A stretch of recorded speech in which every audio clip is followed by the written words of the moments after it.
Hi guys, this is Shikha Agrawal. Welcome to my YouTube channel Bhagwati Classes. This is the part 2 of the overview of Indian polity. If you people have not seen the part 1, I would recommend please see that and then come to this video. Otherwise you won't understand it better. And link is already given in the description box. So let's start the part 2. This is something about me. You can read from here. These are my qualification achievement. I'm the faculty of Indian Polity and Governance for UPSC and I take mentorship program for MPPSC mains. So in the table of contents, in the part 1 we have already started the discussion of the syllabus, what are the core areas, what are the things which are indispensable and we have to cover, and what are the least or moderately important things. So let's continue. We have already discussed till lecture number 12. In the lecture number 13, we are going to cover the Vice President, PM, Council of Ministers and AG. This is the part of the Union Executive. And in the part 1, I have told you one formula of 89. It's very useful friends. बहुत ही कारगर है वो. अगर आपको union और state legislature पढ़ते हैं एक साथ, यूनियन लेजिस्लेचर दिस पार्लियामेंट और स्टेट का विधान सभा विधान परिषद, और वैसे ही आप जो लेजिस्लेचर के बाद एग्जीक्यूटिव पढ़ेंगे, यूनियन एग्जीक्यूटिव और स्टेट एग्जीक्यूटिव और जुडिशरी तो इंटीग्रेटेड है, हाई कोर्ट और सुप्रीम कोर्ट एक साथ पढ़ा जाता है. तो आप एक कॉमन चीज़ देखेंगे कि बहुत सारे जो प्रोविजंस है 90% वो सेम है, जो स्पेशल हैं जो अलग हैं वो हम बहुत अच्छे से कवर करेंगे फ्रेंड्स. हम आते हैं लेक्चर 14 में जो कि पार्लियामेंट है, काफ़ी इंपॉर्टेंट है. ये बहुत कोर एरिया है, इससे हमेशा 4 से 5 क्वेश्चन आते हैं फ्रेंड्स. तो पार्लियामेंट इतना बड़ा चैप्टर है, हम उसको 2 पार्ट्स में देखेंगे.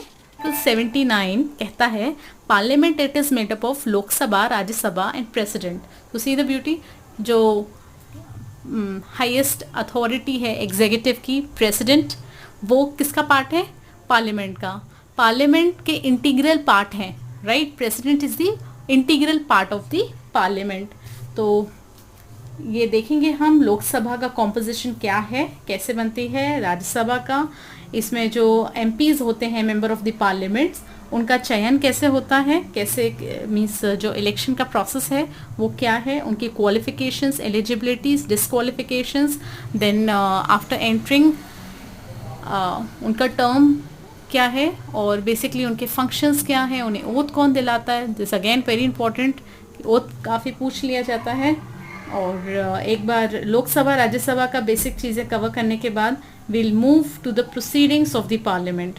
Law making procedure, law making body है तो लॉ मेकिंग का जो प्रोसीजर है वो कैसा है, और सेशंस कितने होते हैं, कैसे होते हैं, what are the motions and resolutions, what are the powers and privileges given to the enjoyed by the MPs. we'll see the comparison of the Lok Sabha and Rajya Sabha और विधानसभा विधान परिषद, इनको कंपेयर करेंगे, legislative assembly and council. Judiciary भी काफ़ी core area है, I mean it's a core area. Core में high court पढ़ेंगे, supreme court, और jurisdiction देखेंगे, एनजेसी की कंट्रोवर्सी कवर करने वाले हम, पीआईएल, जुडिशियल रिव्यू, और सुप्रीम कोर्ट का कॉम्पोजिशन देखेंगे कैसे बना है, इसकी क्या इंडिपेंडेंसी है, ये हम कवर करने वाले हैं.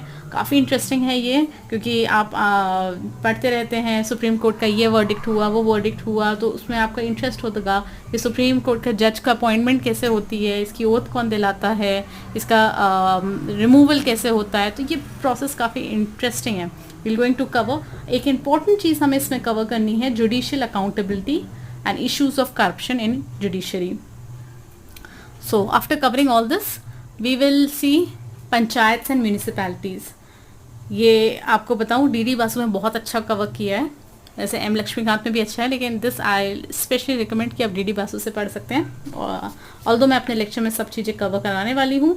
इसमें हम देखेंगे provisions 73rd constitutional amendment and 74th constitutional amendment act.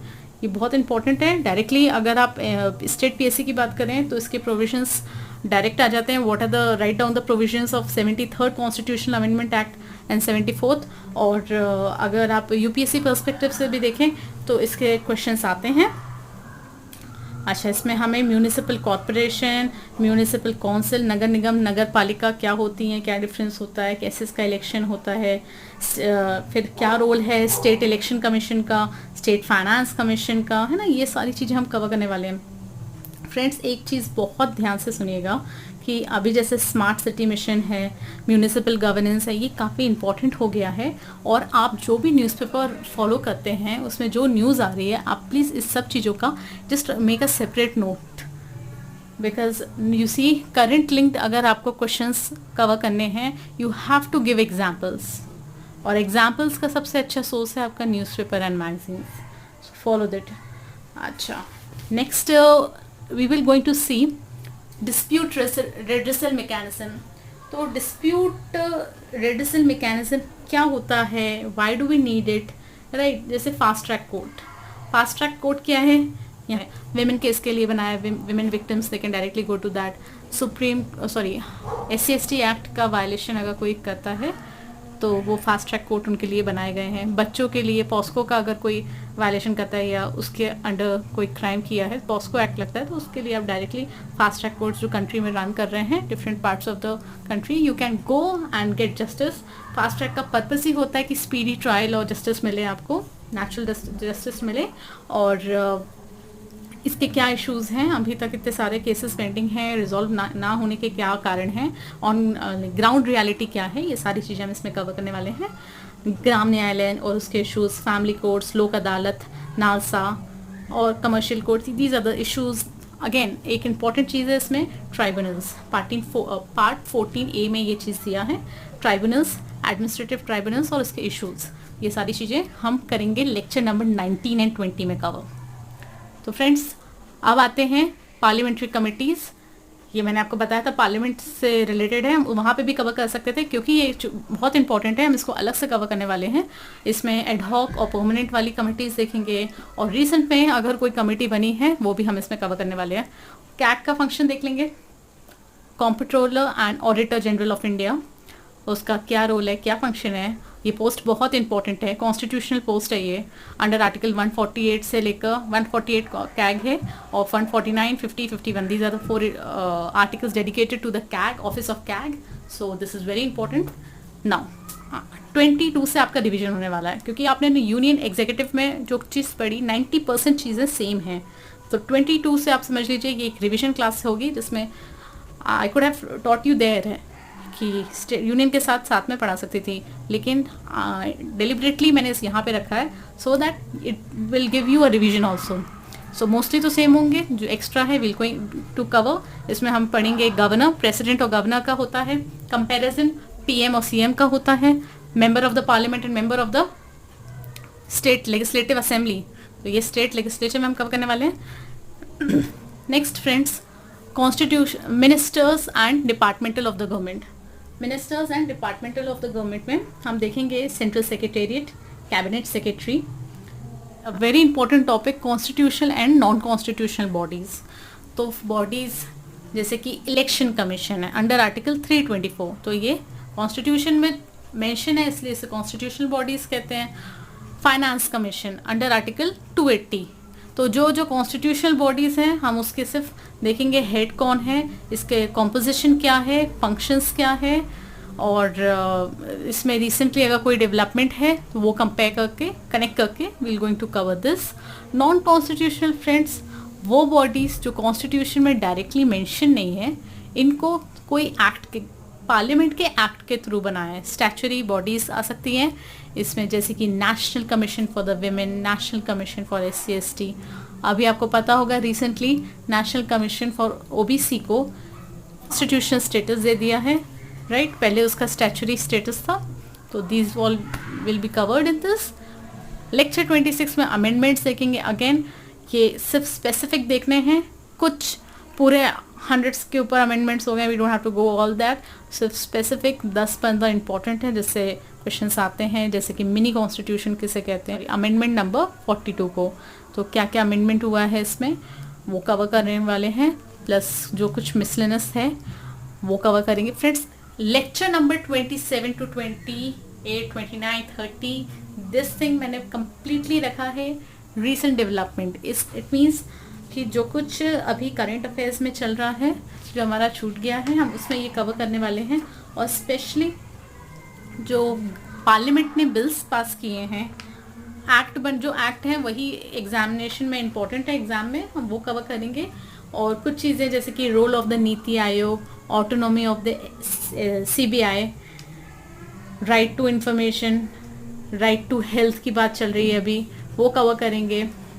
15 finance commission की रिपोर्ट्स, और प्लस जितना जैसे पॉलिटिकल पार्टी और इलेक्शन, ये सब जो मैंने नहीं कहीं कवर किया वो हम इसमें कवर करेंगे। मैंने यहाँ पे रखने का एक ही रीज़न है कि जो करंट अफेयर्स से हम इसे लिंक्ड अप करके कवर करने वाले हैं।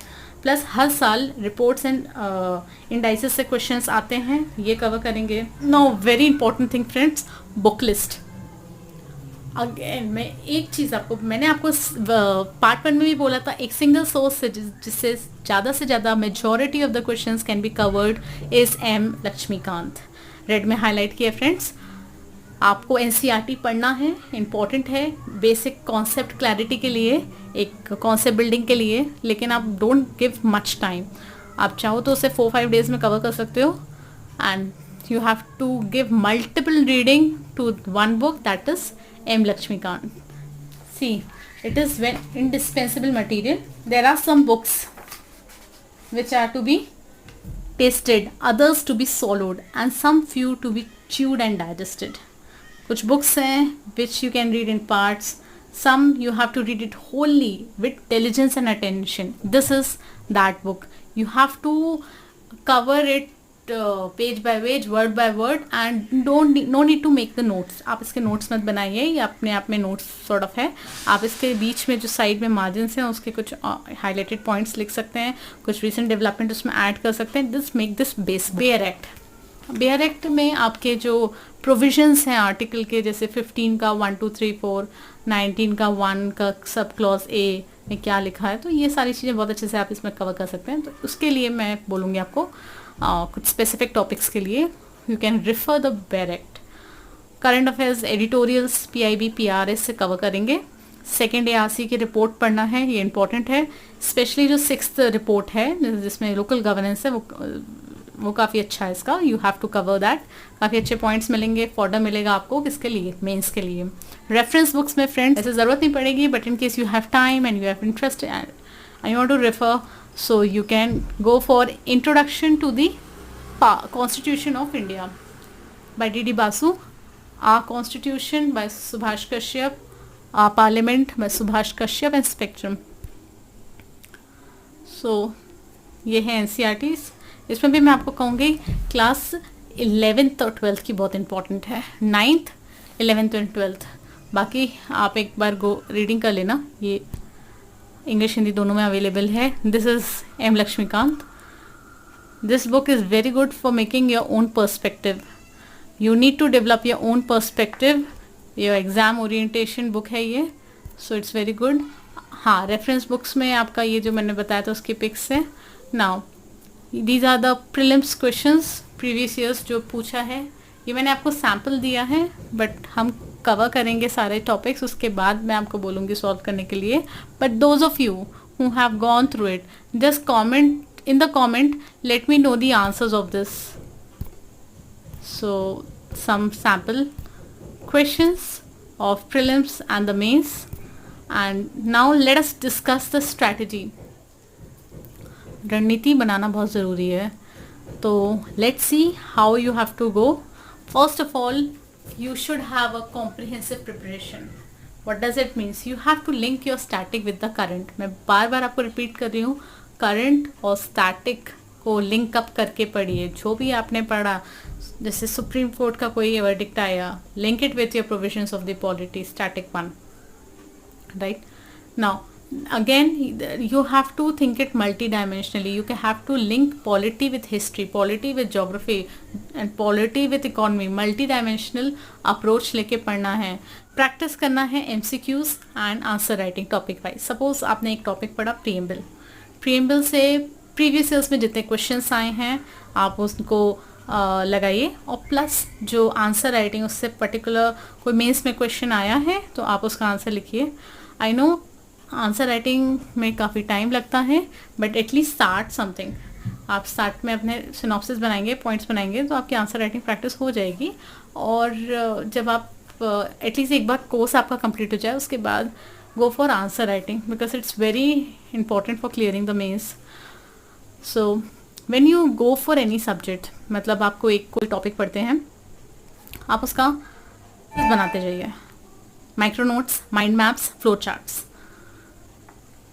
अगर आपने कोई लेक्चर अटेंड किया, मान लो मेरा आपने कोई लेक्चर अटेंड किया, उसके बाद आपने एनसीईआरटी भी रिवाइज कर ली और प्रीएम्बल वगैरह का जैसे मैंने बोला आपने पढ़ लिया यहाँ से लक्ष्मीकांत से, उसके बाद आप एक छोटा सा माइंड मैप उसी वक्त बना लीजिए, वो बहुत ज़रूरी होता है और रिविजन के लिए भी वेरी इंपॉर्टेंट है। एक और चीज़ कहूँगी, बहुत सारी लोग एस्पिरेंट्स हैं जो काफ़ी नॉलेज होती है, क्लियर नहीं कर पाते एग्जाम, उनका one of the drawback is lack of revision. तो scientific revision method, many of you have heard it, still I will tell you कि आपकी परमानेंट मेमोरी में कोई भी चीज़ स्टैब्लिश करने के लिए आप 7 to 8 रिविजन देना ज़रूरी है।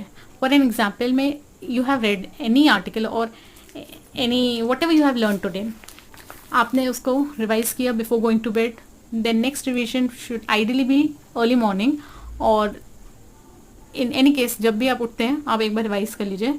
कुछ लोग रात को पढ़ते हैं, मॉर्निंग में नहीं उठ पाते हैं, दोपहर में उठते हैं, तो लाइक सबका एक अपना टाइम है, तो वो आप कवर करो। उसके बाद 7th day, 15th day, 1 month and next month, then it will be set in your permanent memory. You don't have to worry. So these are the strategy that we have discussed. If you people have any doubt or query, please tell me in the comment section. I will definitely try to answer within 24 hours. So hope you people have enjoyed the lecture. Thank you so much for listening to me.